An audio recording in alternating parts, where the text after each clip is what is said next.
Я считаю, что любой форум, который предоставляет площадку для диалога, он полезный, знаковый, особенно когда эта площадка привлекает представителей без исключения всех континентов. То, что мы наблюдаем на Петербургском международном экономическом форуме ежегодно, и это его отличает от других подобных или похожих мероприятий, куда просто перестают приглашать страны, чье руководство проводит политику, которая отвергается или которую пытаются отменить организаторы, как это происходит с Давосом, с целым рядом других организуемых Западом форумов. Здесь абсолютная свобода выражения мнений. Это не раз было доказано. И то, что эти форумы, АТЭС и «Двадцатка», сохраняются, и Запад в них, в рамках этих структур, вынужден, пусть и пытаясь сохранить свое доминирование, но все-таки идти на компромиссы, это уже стоит немало. Правда, сейчас вот «Двадцатка» подвергается очень серьезному риску из-за решения Соединенных Штатов, которые будут принимать саммит группы 20 до конца этого года у себя в Майами, но решили не приглашать Южноафриканскую республику. Здесь даже не получается сказать, решили не приглашать. Они просто решили исключить Южноафриканскую республику единоличным своим решением. Это, конечно, никуда не годится. Мы сейчас и в рамках БРИКСа, в рамках других наших контактов формируем свою позицию, и на министерской встрече группы 20 этот вопрос будет одним из основных. Арабские страны всегда активно участвуют в Петербургском международном экономическом форуме каждый год.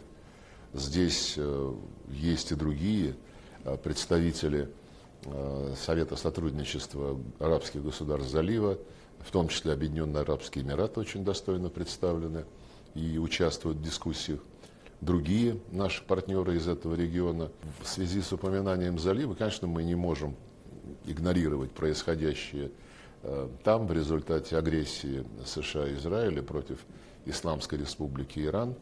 И одной из задач этого авантюрного действия, я не сомневаюсь нисколько, было не допустить процесса, который наметился, процесса сближения, нормализации отношений между арабами и Ираном в рамках дискуссий о будущем и залива, и прилегающих территорий. Есть российская концепция безопасности в районе Персидского залива. Мы сейчас ее обновили, разослали коллегам из Совета сотрудничества арабских государств в Тегеран, отправили этот текст. Сейчас будем ждать реакции. Буквально на днях это все произошло. Я очень надеюсь, что здравый смысл восторжествует, и этот регион начнет договариваться о том, как все участники процесса могут сосуществовать мирно, не опасаясь никаких военных рисков. Израиль точно не хочет сближения арабов и Ирана. Соединенные Штаты занимают такую двойственную позицию. Сегодня могут сказать, что договор вот-вот уже состоится, и Ормузский пролив будет открыт. Завтра, что если Иран еще 2 дня будет медлить, то начнем опять вас бомбить. Но, понимаете, сам разговор о том, что Иран должен открыть Ормузский пролив. Так он был открыт до 28 февраля, никаких проблем не было. И я не знаю, что имеет в виду Вашингтон, когда они говорят, что мы хотим положить конец 47-летнему периоду, когда Иран всех терроризировал. Очень, знаете, такой пропагандистский лозунг, который не обременен историческим анализом того, что там происходило. Второй тезис, который еще Марко Рубио, выступая в Конгрессе на днях, в очередной раз озвучил, заключается в том, что Иран должен смириться с тем, что у него никогда не будет ядерного оружия. Да пока на Иран не напали в июне прошлого года, там все руководство было сплотившимся вокруг фетвы Аятоллы Хаменеи, которого убили, применяя, в общем-то, политическое убийство было осуществлено. И если что-то и могло изменить настроение в иранской верхушке и в целом в Иране в отношении приверженности принципу необладания ядерным оружием, то это вот такая агрессия, те действия, которые абсолютно без какой-либо причины США и Израиль осуществили и продолжают осуществлять. В отношении Ирана никогда не возникало подозрений.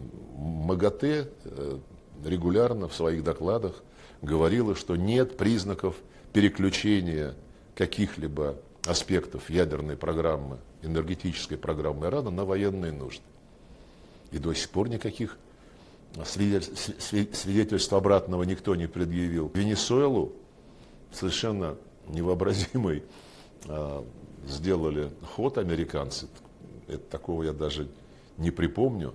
Но под предлогом того, что президент Мадуро возглавлял наркокартель.